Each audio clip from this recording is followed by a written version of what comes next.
10 سال کے بعد اپنی بیوی کو ساتھ لے کر سفر کر کے جنوبی سینا کی اس وادی طوا میں پہنچ گیا جو آج کل مصر کا حصہ ہے۔ رات کے اندھیرے میں وہ خدا سے ہم سخن ہوئے۔ بعد میں جو واقع ہوئے سورہ 20 طٰہٰ آیات 12 تا 14 میں اللہ تعالی فرماتا ہے فلما أتاها نودي يا موسى إني أنا ربك فاخلع نعليك إنك بالواد المقدس طوى وأنا اخترتك فاستمع لما يوحى إنني أنا الله لا إله إلا أنا فاعبدني وأقم الصلاة لذكري۔ جب وہ اس کے پاس آیا اسے آواز آئی، اے موسیٰ میں تیرا پروردگار ہوں، بس تو اپنی دونوں جوتیاں اتار دے۔ تو اس وقت مقدس وادی طوا میں ہے اور میں نے تجھ کو برگزیدہ بنایا ہے، بس جو کچھ تجھے الہام کیا جائے اسے سنتے جائیو۔ میں ہی سب کا معبود برحق ہوں، میرے سوا کوئی بھی معبود نہیں، بس تم نے میری عبادت کیا کرنا اور میری یاد کرنے کو نماز قائم کرنا۔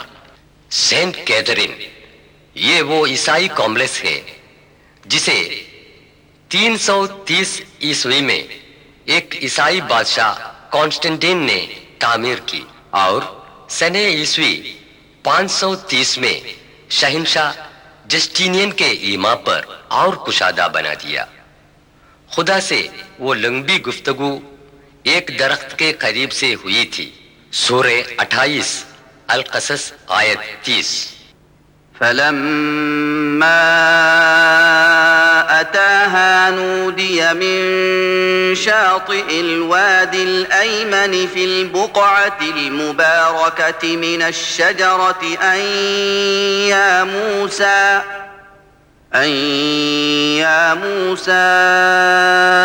إني أنا الله رب العالمين۔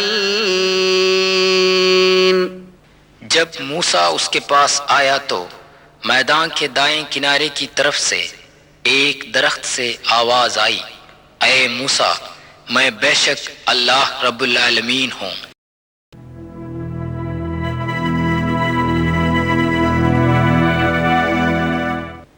جہاں کلام الہی سنایا گیا تھا وہاں ایک درخت تھا، آج اسی جگہ پر ایک اور درخت لگایا گیا ہے۔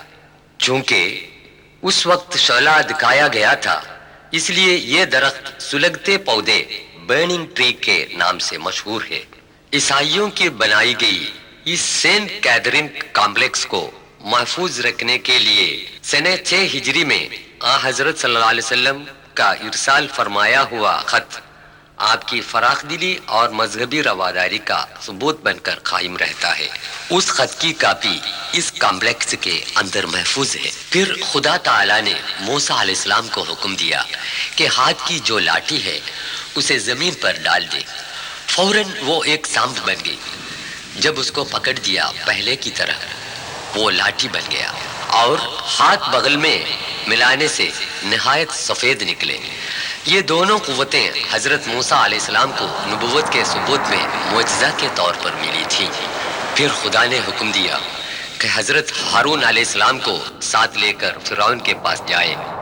انہوں نے فرعون سے کہا ہم دونوں پروردگار عالم خدا تعالیٰ کے پیغمبر بنا کر بھیجے ہوئے ہیں، اس لیے خدا کا حکم مانے اور بنی اسرائیل کو آزاد کر کے ہمارے ساتھ بھیج دے۔ فرعون کی حکومت میں انہیں توحید کی تعلیم دینا ناممکن تھا۔ فرعون چونکہ اپنے آپ کو خدا مانتا تھا اس لیے کائنات کے رکھوالے کو خدا ماننے کو تیار نہیں ہوا۔ بنی اسرائیل کو غلام بنایا اور ان سے سخت محنت کروایا۔ اہرام مصر بنی اسرائیل کو غلام بنا کے بادشاہان فرعون نے گیسا میں جو اہرام تعمیر کرائے تھے وہ آج بھی دنیا کے عجائبات میں شمار کیے جاتے ہیں۔ خاندان فرعون جنہوں نے 5000 قبل مسیح سے 322 قبل مسیح تک مصر میں حکومت کی تھی، موت کے بعد لاش کو بغیر سڑے گلے ممی کر کے محفوظ رکھنے کے واسطے فرعون خاندان کے چند بادشاہوں نے اہرام بنائے تھے۔ ان میں سے سب سے بڑا چیوف ہے جو بادشاہ خوفو کا پیرامڈ ہے۔ یہ 4500 سال پہلے بنایا ہوا تھا۔ یہ پیرامڈ 23 لاکھ پتھروں سے بنایا گیا ہے، جن میں سے ہر ایک کی سراسر طول 2500 کلو گرام ہے، جس کی اونچائی 147 میٹر ہے۔ اس کی تکمیل کے لیے 3 لاکھ مزدوروں نے کئی سال محنت کی تھی۔ یہ اندازہ لگایا جا سکتا ہے کہ اس زمانے میں جبکہ کرائن بھی موجود نہ تھا، ان پتھروں کو اوپر تک پہنچانے میں مزدوروں نے کیسی مشقتیں اٹھائی ہوں گی۔ گیزا میں دوسرا پیرامڈ بادشاہ شیفون اور تیسرا میسرنس بادشاہ کے ہیں۔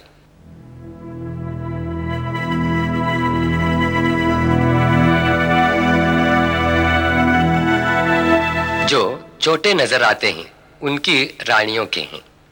بادشاہان فرعون بنی اسرائیل کو بہت ستاتے تھے۔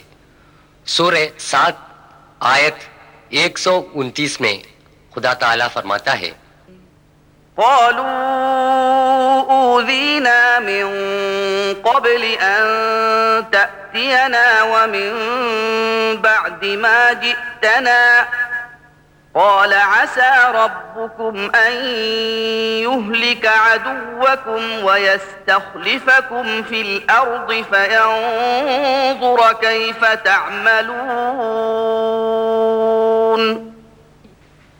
بنی اسرائیل نے کہا، تیرے آنے سے پہلے بھی ہم کو ایذائیں پہنچتی رہیں اور تیرے آنے کے بعد بھی۔ موسیٰ علیہ السلام نے کہا، خدا سے امید ہے کہ تمہارے دشمن کو ضرور ہلاک کرے گا اور تم کو زمین میں بادشاہ بنا دے گا، پھر تمہارے کاموں کو بھی دیکھے گا۔ اسفنکس ایک دیوزاد مجسمہ ہے جس کے سر آدمی کا اور تن شیر کا ہے۔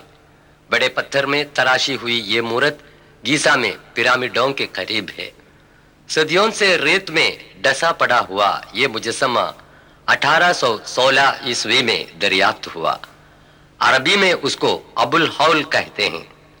قدامت پرست لوگ اس کو دریائے نیل کے محافظ سمجھتے ہیں۔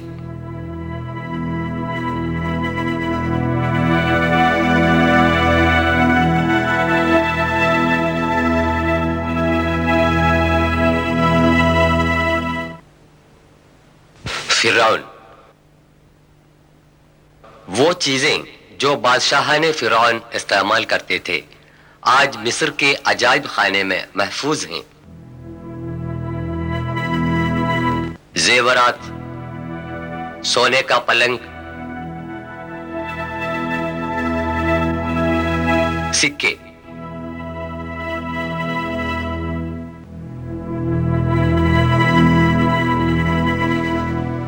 وہ مومیا جس میں فرعون کا جسم پیرامڈ کے اندر دفن کیا گیا تھا، بعد میں مصر کی سرکار نے ان چیزوں کو پیرامڈ کے اندر سے عجائب خانے میں تبدیل کر دیا۔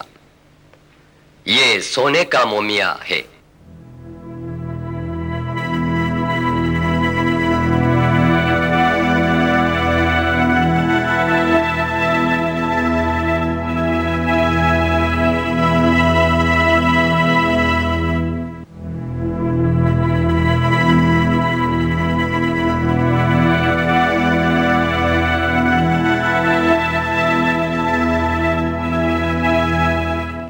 خدا تعالیٰ کے حکم کے مطابق موسیٰ علیہ السلام نے فیصلہ کیا کہ بنی اسرائیل کو فرعون کے ظلم و ستم سے بچائے۔ حضرت موسیٰ علیہ السلام اور حضرت ہارون علیہ السلام ہزاروں بنی اسرائیلیوں کو ساتھ لے کر چپکے سے راتوں رات مصر سے روپوش ہو گئے۔ یہ جان کر فرعون بھاری لشکر لے کر ان کو پکڑنے کے لیے نکلا۔ تاریخ سے پتہ چلتا ہے کہ بحر احمر کے شمالی طرف خلیج سوئز کے شمال میں دونوں پہنچ گئے۔ اس نازک موقع پر خدا تعالیٰ نے حکم دیا۔ سورہ 26 آیت 63۔ فأوحينا إلى موسى أن اضرب بعصاك البحر فانفلق فكان كل فرق كالطود العظيم۔ اپنی لکڑی اس دریا پر مار۔ یہ خلیج سوئز کا وہ حصہ ہے جو اس وقت پھٹ گیا تھا، دونوں طرف پانی ٹیلے کی طرح ہٹ کر رہا۔ سمندر میں ایک راستہ نکل آیا جو خشک اور سوکھا ہوا تھا، اور اس راستے سے بنی اسرائیل سینا کی طرف بچ نکلے۔ فرعون اور اس کے لشکر سمندر کے اس راستے سے بنی اسرائیل کے پیچھے پڑے۔ جب وہ لوگ سمندر کے بیچوں بیچ پہنچ گئے تو پانی کو حکم ہوا فوراً مل جائے۔ پانی کے طبقات مل گئے۔ فرعون اور اس کے لشکر سمندر میں ڈوب مرے۔ قرآن شریف نے یہ اعلان کیا ہے کہ فرعون کی لاش ایک عبرت آمیز نشان بن کر رہ جائے گا۔ سورہ 10 یونس آیت 92 میں خدا تعالیٰ فرماتا ہے، فَالْيَوْمَ نُنَجِّيكَ بِبَدَنِكَ لِتَكُونَ لِمَنْ خَلْفَكَ آيَةً وَإِنَّ كَثِيرًا مِّنَ النَّاسِ عَنْ آيَاتِنَا لَغَافِلُونَ۔ بس آج کے روز ہم تیرے جسم کو باہر پھینکیں گے تاکہ تو اپنے پچھلے لوگوں کے لیے نشان ہو، اور بہت سے لوگ ہماری نشانیوں سے غافل ہیں۔ قرآن کی تعلیم صحیح ثابت ہوئی۔ فرعون کی یہ لاش جو 1881 عیسوی کو بحر احمر سے ملی تھی، آج عجائب خانہ مصر کے رائل ممی ہال میں ایک شیشے کے صندوق میں حفاظت سے رکھی گئی ہے۔ اس کی لمبائی 202 سینٹی میٹر ہے۔ فرعون کی لاش جو 1235 قبل مسیح میں سمندر میں ڈوبی پڑی تھی، 3116 سال سمندر میں پڑے رہنے کے باوجود بغیر سڑے گلے محفوظ رہے۔ یہ واقعہ اس کا ثبوت ہے کہ قرآن شریف ایک الہامی کتاب ہے۔ اسی عجائب خانے کے دیگر بادشاہان فرعون کی لاشیں ینبام کر کے حفاظت سے رکھی ہوئی ممیاں ہیں۔ یہ غور طلب ہے کہ رامسیس ثانی کے نام سے مشہور جس فرعون کا ذکر قرآن نے کیا ہے، اس کی لاش ممی نہیں ہے۔